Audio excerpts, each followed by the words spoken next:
Buenos días, profesor. Buenos días, Marcos.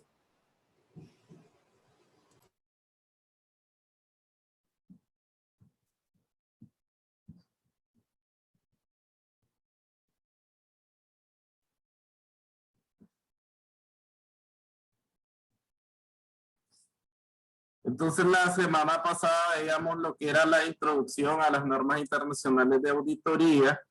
Veíamos que fueron elaboradas por la Federación Internacional de Contadores, que es el IFAC. Deben de ser aplicadas de forma obligatoria a toda auditoría que se elabore a los estados financieros de una empresa. Y al final vemos que también son utilizadas para el sector público. Igual, las niñas sirven para empresa privada como para una empresa pública, pueden ser usadas. Tenemos el marco de referencia que decíamos sobre las normas internacionales de contabilidad, las normas nacionales, algún otro marco de referencia. Y los estados financieros nos queda expresado que son preparados y presentados anualmente, y más adelante nos dice que la responsabilidad recae sobre la administración de la empresa. Y los estados financieros necesitan ser preparados, por ejemplo, por normas internacionales de contabilidad como las NIF y las NIF, normas nacionales como los principios de contabilidad generalmente aceptados, algún otro marco de referencia. También decíamos los de las leyes de cada país. Por ejemplo, en lo que causa impuestos, cada país tiene sus leyes aplicables y entonces se tiene que aplicar pues a la elaboración de los estados financieros de una empresa. Nos hablaba de certeza en el contexto del marco de referencia a la satisfacción del auditor sobre la confiabilidad de una aseveración hecha por una de las partes para uso de otra de las partes. Vemos más adelante lo que es la certeza razonable. El objetivo de una auditoría es expresar una opinión si los estados financieros están preparados de acuerdo a todo lo sustancial, de acuerdo al marco de referencia que hablábamos anteriormente, sobre qué, las normas nacionales, las normas internacionales o otras leyes aplicables. Los principios generales de una auditoría nos hablaba del código de ética sobre la independencia, la integridad, la objetividad, la competencia profesional, la confidencialidad, la conducta profesional y las normas técnicas. El alcance de una auditoría nos dice qué son los procedimientos de auditoría considerados necesarios. Y aquí entra en juego qué vas a desarrollar vos dentro de tu trabajo de auditoría. Por ejemplo, ahí vamos a ver más adelante, o ya cuando ven auditoría 1 o 3, las pruebas de control, pruebas sustantivas, pruebas analíticas, pruebas de detalle de saldo. Y todos los procedimientos que va a utilizar el auditor determinan el alcance de una auditoría, que lo podríamos relacionar un poco con tiempo. O sea, ¿cuánto tiempo necesito yo para elaborar una auditoría de acuerdo a cuántos procedimientos voy a utilizar? La certeza razonable nos dice que es la acumulación de evidencia que el auditor necesita para que concluya que no hay representaciones erróneas sustanciales en los estados financieros. O sea, es decir, yo realicé un sinnúmero de procedimientos que a mí me permiten tener una confianza sobre que no hay errores en esa información financiera, pero una vez que vos hiciste todo el trabajo de auditoría, es decir, esa acumulación de evidencia te la van a dar tus papeles de trabajo, todo el trabajo que vos hiciste.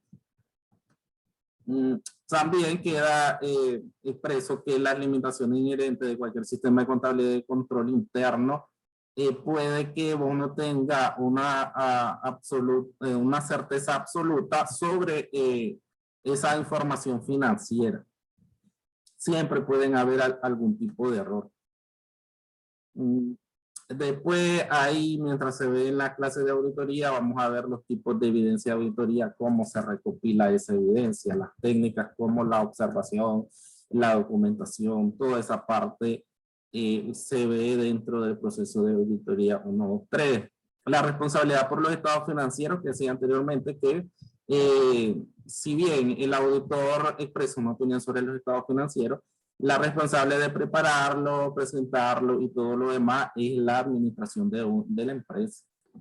porque ¿quién los elabora?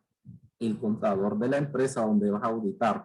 En ningún momento tuviste acceso a registrar información, sino más bien lo que te compete es la revisión. Y en lo que se refiere a perspectiva del sector público, nos dice que igual las empresas del sector público pueden utilizar las normas internacionales de auditoría para conducir una auditoría en este tipo de empresas. Que ya sabemos que, dice, como la mayor diferencia que va a haber en una auditoría es que ya sabemos que, por ejemplo, en los ministerios o empresas del sector público, pueden haber un tipo de leyes que aplican a este tipo no son empresas, este tipo de instituciones. Entonces ahí hay que tomar en cuenta eso, que por lo general algún ministerio del trabajo, algún ministerio público tiene alguna ley específica y entonces ahí sería una diferencia enfocarte en las leyes que los regulan.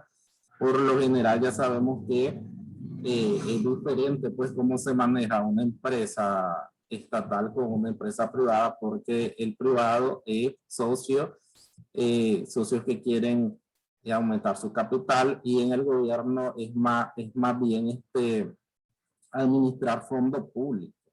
Entonces son dos ramas completamente diferentes, pero igual se pueden usar las normas internacionales de auditoría para ese caso.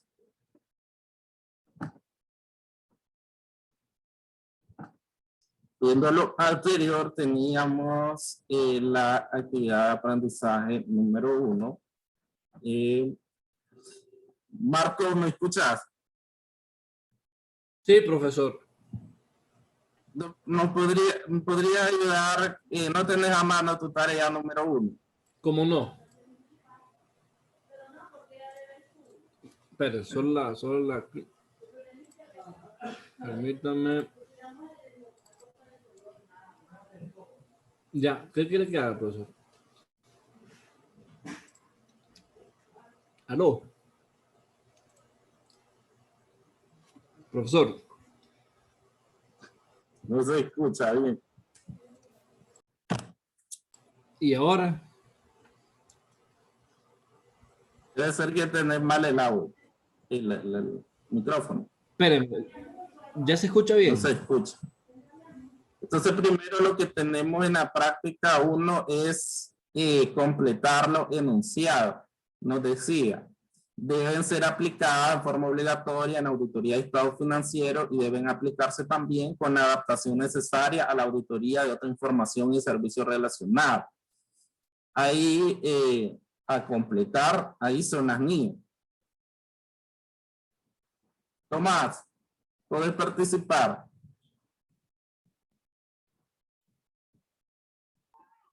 Sí, sí. Profesor, ¿se escucha? La segunda que completaste.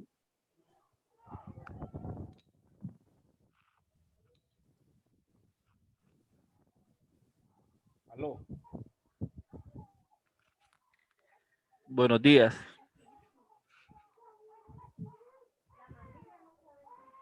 Profesor, ¿no se escucha?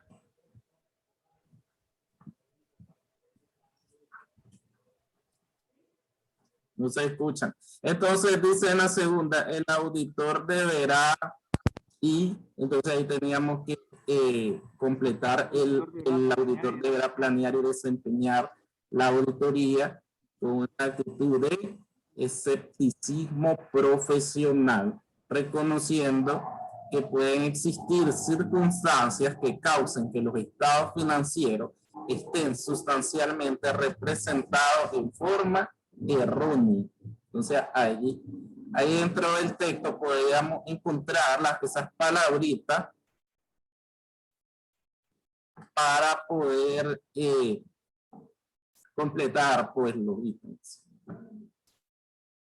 Después nos dicen la C. Profesor, que se refiere a la acumulación de la evidencia de auditoría necesaria para que el auditor concluya que no hay representaciones erróneas sustanciales en los estados financieros tomados en forma integral. O sea, ahí y vamos es la certeza razonable a completar con certeza razonable. Después en la D nos dice, tiene la responsabilidad de emitir y resguardar los estados financieros. Ahí vamos La a poner administración. la administración. Emitir y resguardar. Porque nos acordamos que es la que elabora, registra los estados financieros, es la administración de la empresa. Y en la E nos dice que se refiere a los procedimientos de auditoría considerados necesarios en las circunstancias para lograr el objetivo de la auditoría. Entonces aquí vamos alcance de la a auditoría. completar con alcance o alcance de auditoría. Y decíamos que son esos procedimientos que vos necesitas llevar a cabo para que te des certeza razonable. O sea, los dos conceptos van ligados. ¿Qué tan grande fue tu alcance como para vos darte la certeza razonable de al momento de emitir una opinión, que emitir una opinión es el objetivo de una auditoría de estado financiero? Entonces todo lleva una secuencia o un orden lógico al llevar a cabo. Entonces ahí pueden ver cuáles eran las respuestas en lo de complete, que era simplemente leer el primer texto, la primera clase, y ahí completar. Ya en lo segundo era emitir criterios, digamos un pequeño análisis, porque apenas estamos empezando, no podemos exigir tanto análisis, y que podemos ya al final de la clase ya pues que ustedes manejen más y puedan tener un análisis más acertado o más largo. En el primero nos dice que el máster Shakespeare Mozart López Pérez ha sido contratado por The Coca-Cola Company como auditor externo. La experiencia ha sido por 15 años, tanto en las firmas de Deloitte, PKF, Villa García Asociados, digamos que son firmas de auditores. Su principal objetivo es revisar la razonabilidad de los estados financieros. Expresa al gerente general de la compañía, el señor Paul Power, que dentro de su formación como profesional está el cumplimiento de los principios éticos. Como auditor, como ayudante de la firma, se le asigna la tarea de explicar cada uno de ellos, ejemplificándolo claramente antes de iniciar el trabajo de auditoría en la compañía. Entonces aquí lo que iban a hacer era enumerar o explicar con sus propias palabras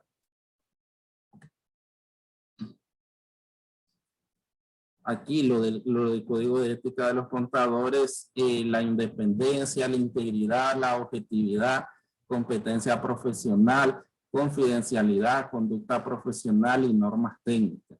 Entonces esta parte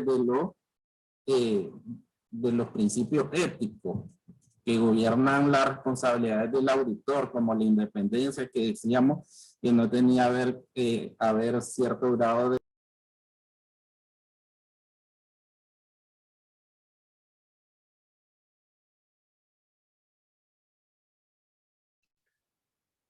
Profesor, tiene desactivado el audio.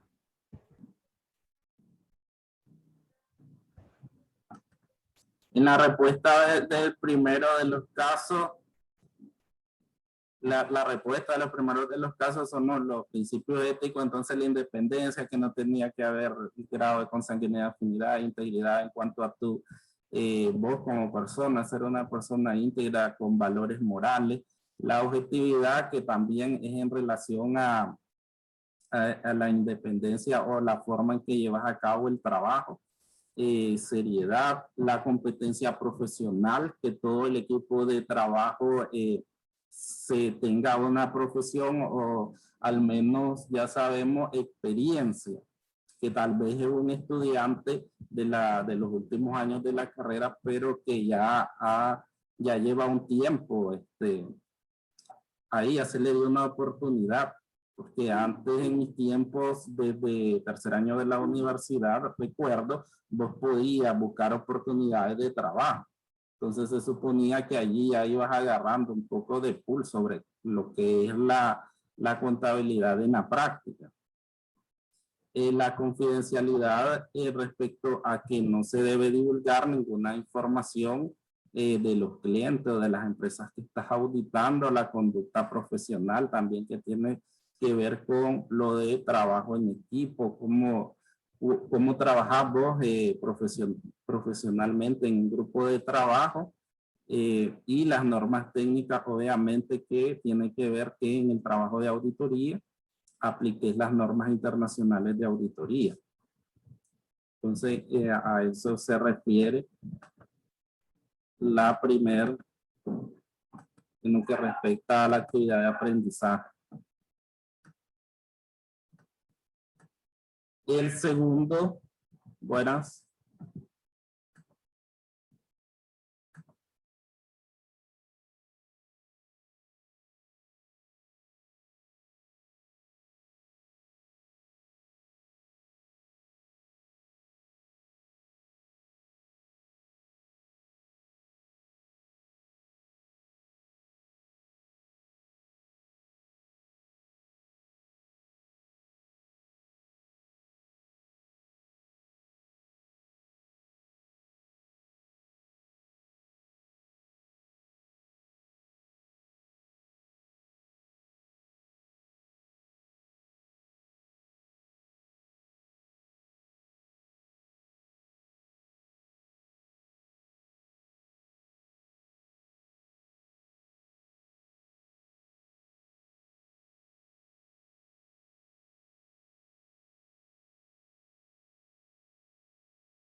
Tenemos el segundo caso que dice que en la empresa Aganorsa se requiere contratar los servicios de un auditor profesional.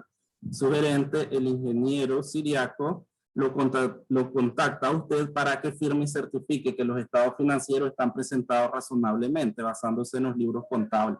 Algunas conciliaciones, tomando en cuenta el término de certeza razonable, ¿cómo procedería usted? ¿Cuál sería su posición y qué razonamiento pondría el señor Merlo? Entonces, como explicaba que la profesión de contabilidad, vos podés trabajar de forma independiente ya obviamente cuando te registras ante el Colegio de Contadores Públicos como CPA. Entonces, CPA, el colegio te juramenta, te da un quinquenio, te da un sello. Entonces, vos ya podés certificar estado financiero, que por lo general la mayoría de las empresas los buscan para dar cuentas a inversionistas o acceder a un crédito bancario. Entonces, te dice aquí que a vos te piden certificar unos estados financieros basándose en libros contables o algunas conciliaciones. Entonces, ese alcance que vas a tener ahí de auditoría, a vos te permite tener una certeza razonable como para certificar esos estados financieros. Entonces, ahí, lo importante es que ustedes expresen su opinión. Y la respuesta correcta va a ir basada en que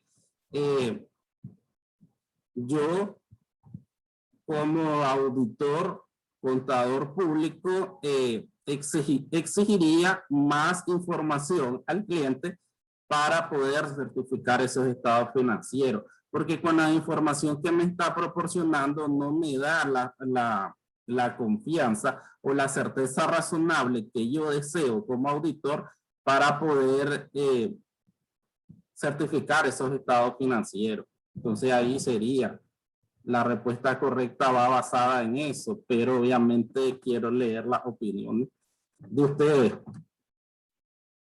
Entre los estudiantes de cuarto año de contaduría se plantea una discusión acalorada debido a que ambos presentan posiciones diferentes en relación a las perspectivas del sector público.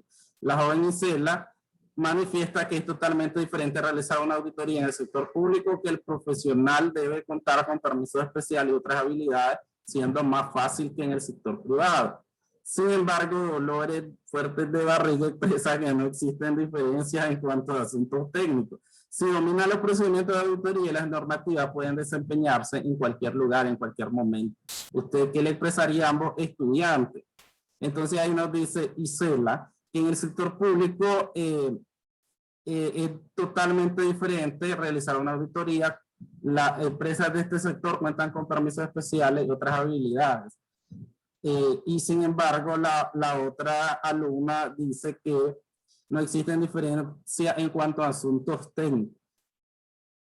Digamos que las dos estudiantes tienen razón en parte en lo que dicen, porque si nos vemos, ustedes leen la parte que dice del sector público en el tema 1 de introducción a las NIA, nos dice que las NIA pueden ser usadas tanto para el sector público como para el sector privado, pero que obviamente las empresas o las instituciones del sector público tienen consideraciones especiales, por ejemplo, alguna ley o algún permiso especial.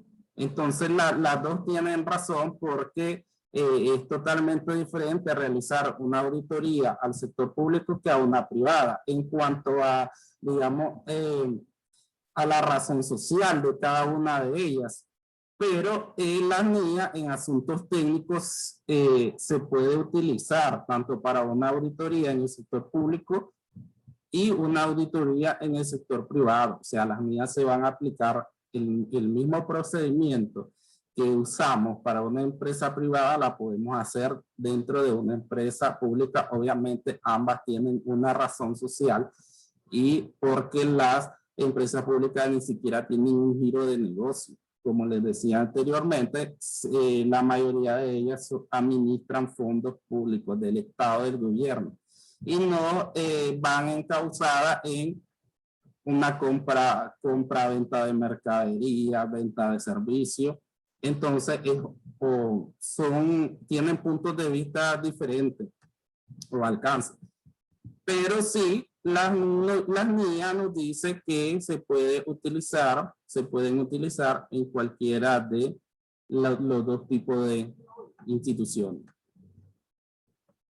Y el número dice que usted es contratado para realizar un trabajo de auditoría en la empresa Botafuego.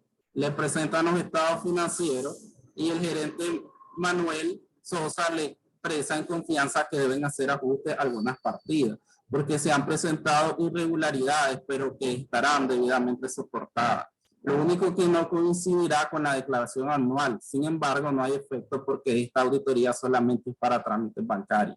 Usted, como profesional en la materia, aceptaría los ajustes. ¿Qué procedimientos consideraría retomar para obtener información en el trabajo de auditoría a realizar? Entonces se parece un poco al segundo, que tiene que ver con alcance y certeza razonable. En este caso ya vemos que, como les decía, que por lo general te están pidiendo certificar estado financiero para trámites bancarios, porque las empresas que necesitan financiamiento bancario acuden obviamente a un banco, y el banco, como requisito indispensable, pide certificación de estado financiero o estado financiero certificado. Y entonces ahí es donde las empresas pequeñas buscan los servicios de un contador.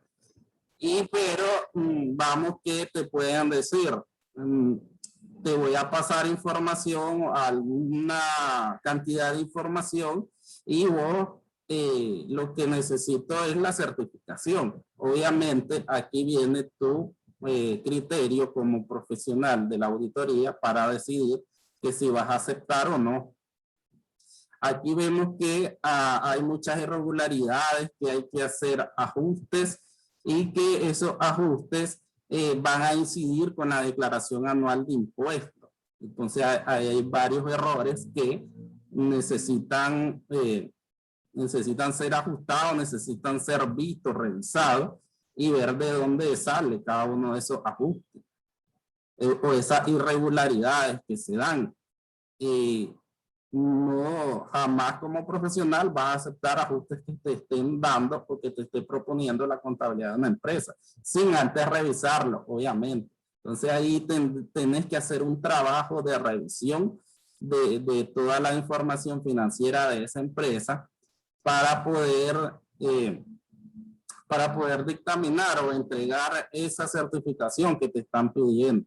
Entonces, cuando les comentaba que algunos profesionales de la contabilidad, tal vez por $500, por $300, entonces se ven en esa situación de certificar información financiera que ni siquiera han revisado. Y entonces aquí no estás cumpliendo con las normas internacionales de auditoría, que te dicen que tienes que tener un alcance que se refiere a los procedimientos de auditoría que vas a utilizar y que tenés que tener una certeza razonable, que es esa acumulación de evidencia de todo el trabajo de auditoría. Porque en el caso de que vos no hagas ningún trabajo de auditoría, ningún procedimiento que se refiere a pruebas, entonces no tenés ninguna certeza razonable y tu opinión no va a valer nada. Y entonces por ahí tendrían que ser las respuestas de los casos. Obviamente cada quien tiene puntos de vista diferentes, no pensamos iguales. Y entonces la calificación va en base a que las respuestas vayan encausadas a lo que les acabo de decir. Pero obviamente cada quien puede tener un punto de vista diferente.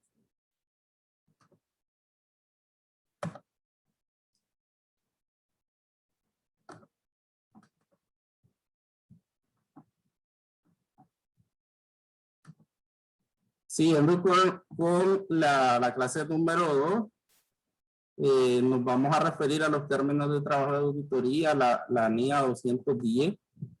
Tiene que ver con los acuerdos de los términos del trabajo con el cliente y la respuesta del auditor a una petición de un cliente para cambiar términos de trabajo. También vamos a ver lo que es la preparación de cartas compromiso, porque como les decía, que si primeramente se da una oferta de servicios de auditoría, que puede ser a través de página web, un aviso o a través de correo electrónico, después sigue que vos envíes una carta de oferta técnica y económica para que oferte tus servicios como auditor, donde va a incluir la responsabilidad de los estados financieros, donde va a incluir el equipo de trabajo, va a incluir también lo que son el monto de la auditoría. Y después, una vez que te eligen como equipo de auditores, entonces ya viene lo que sería la carta de compromiso, que va a ser obviamente entre la gerencia del cliente, la gerencia de la empresa con el gerente de auditoría. Conviene a los intereses tanto del cliente como del auditor que el auditor envíe una carta de compromiso antes del inicio del trabajo para ayudar a evitar malos entendidos. Esta carta documenta y confirma la aceptación del nombramiento por parte del auditor, el objetivo y alcance de la auditoría, el grado de responsabilidad del auditor y la forma de cualquier informe. Entonces, esta carta de compromiso que se da entre el cliente y la firma de auditoría para que quede todo bien claro acerca del trabajo de auditoría. Aquí vamos a ver que contiene la carta de compromiso.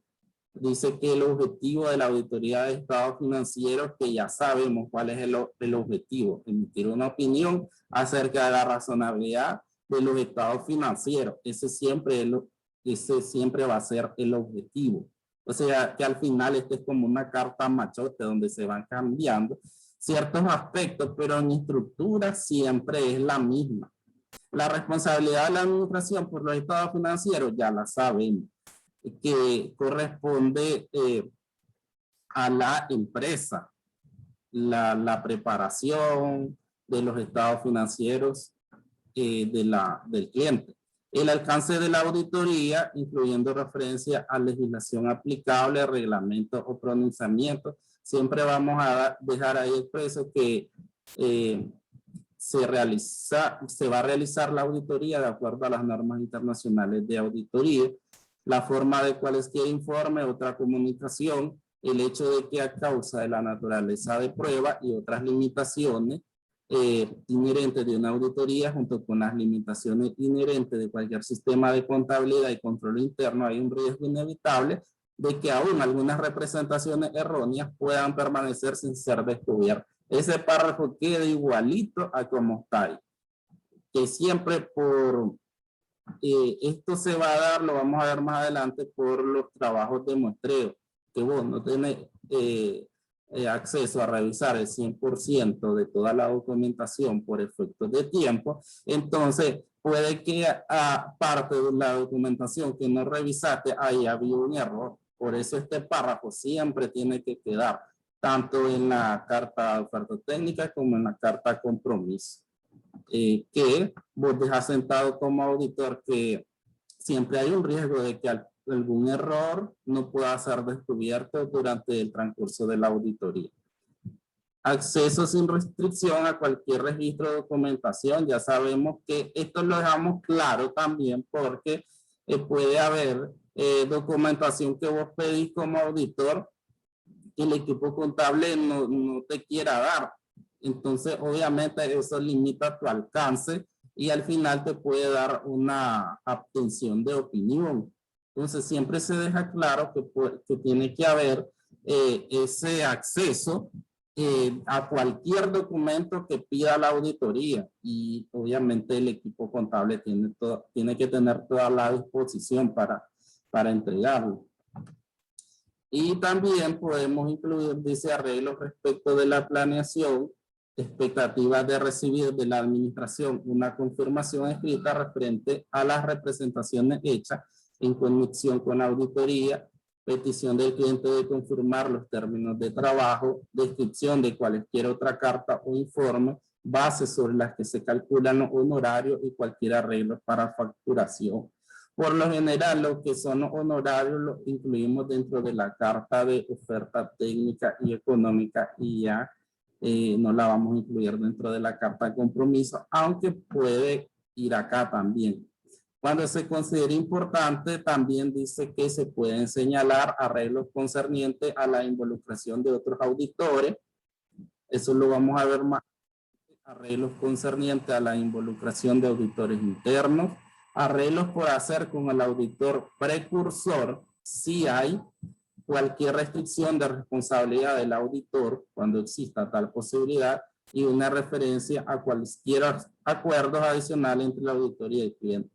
Son ciertos detalles que se pueden incluir dentro de esta misma carta de compromiso porque una auditoría puede variar en cuanto a otra en relación a que puede que exista un auditor interno dentro de la empresa cliente que vas a auditar y aquí viene ya la parte de que vos, en este caso es un beneficio para vos como auditor externo porque podés tener cierta acompañamiento por parte del auditor interno. También decíamos que es diferente a una empresa que va a ser auditada por primera vez y se va a empezar de cero. Diferente a que haya una empresa que haya sido auditada anteriormente por otro equipo de auditoría y al final de las mías vamos a ver que podés usar el trabajo de otro auditor en esos casos porque podés partir esa auditoría con el informe de los anteriores auditores. Entonces ya es un avance, digamos, y un beneficio para vos diferente a cuando vas a hacer una auditoría por primera vez. Es decir, esa empresa por primera vez va a ser auditada.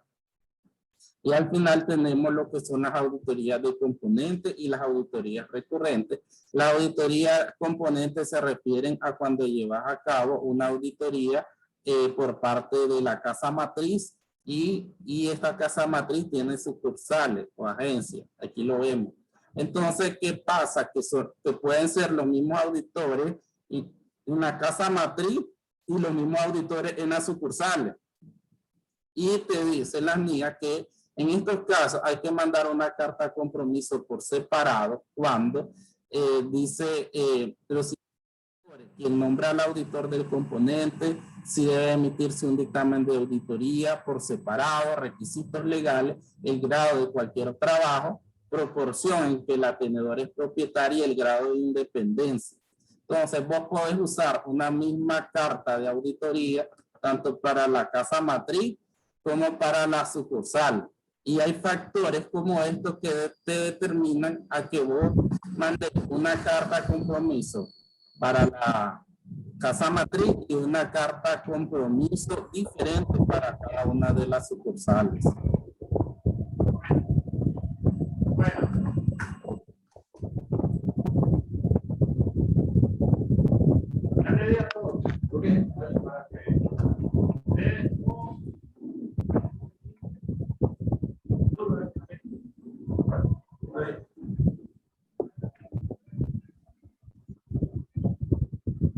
Entonces tenemos las auditorías componentes tanto para casa matriz como para sucursales. O sea, ahí podemos usar la misma carta compromiso de la casa matriz con las sucursales o hay factores como estos enumerados que te determinan a vos como auditor a enviar una carta para casa matriz y una carta separada para las sucursales. Y las auditorías recurrentes se refieren a las auditorías anuales, y entonces vas a ser el mismo auditor durante varios años.